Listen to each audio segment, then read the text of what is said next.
This is the Folksinger again. I apologize for the noises around me. You can hear a little bit of a buzzsaw operating outside, but this is Cairo, and it's not often very quiet in this city.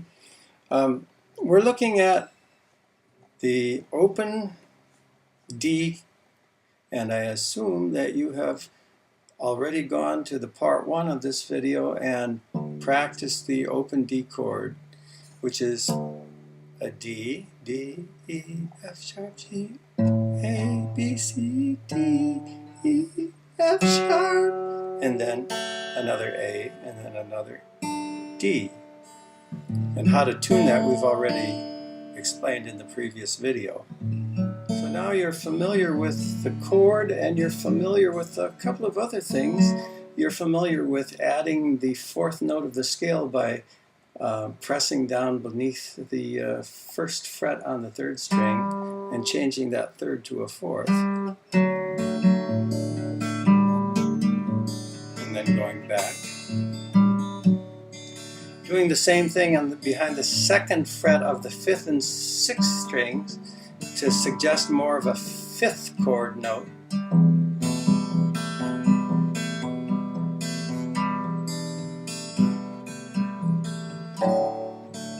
And making a melody. We made this melody, or close to it at least.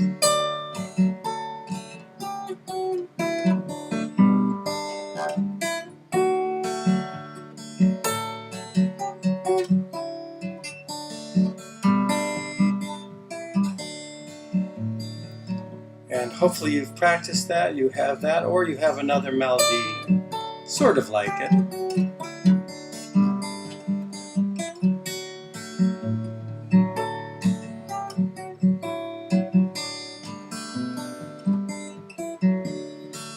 Now we want to look at the 4th string. The 4th string is also a D.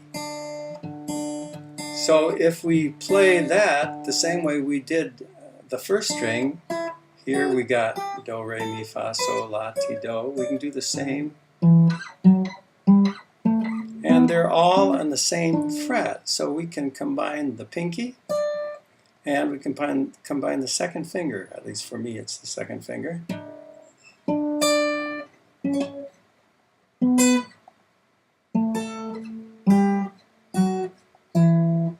Now we can play the same melody that we played before using the 1st string and the 4th string as octaves.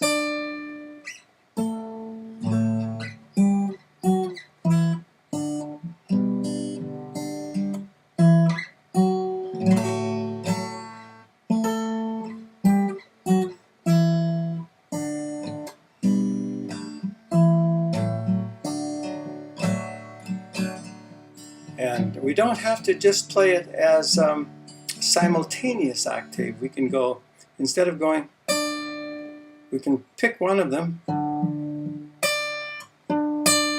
and then pick the next one, following it with the higher string. And then if we do that, the melody will sound like this.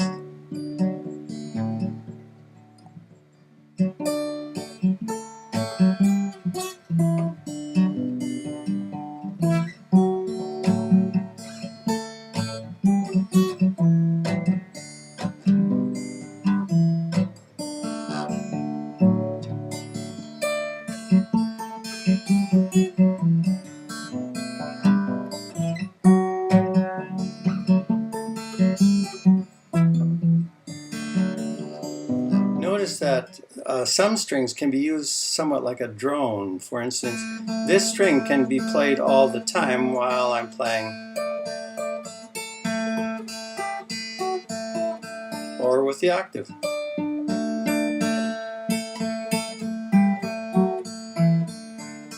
And you could add the 3rd string too.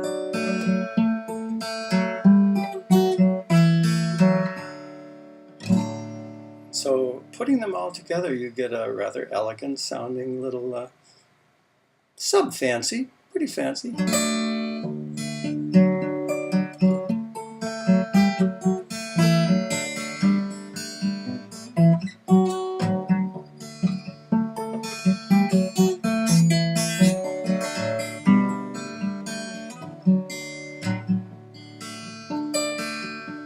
change the melody around a little bit to make it a little more fancy.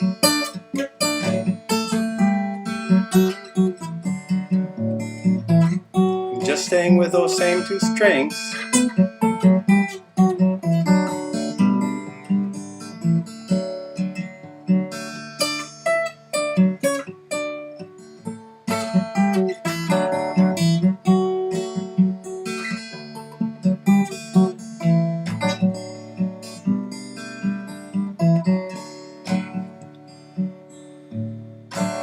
So practice that, taking this melody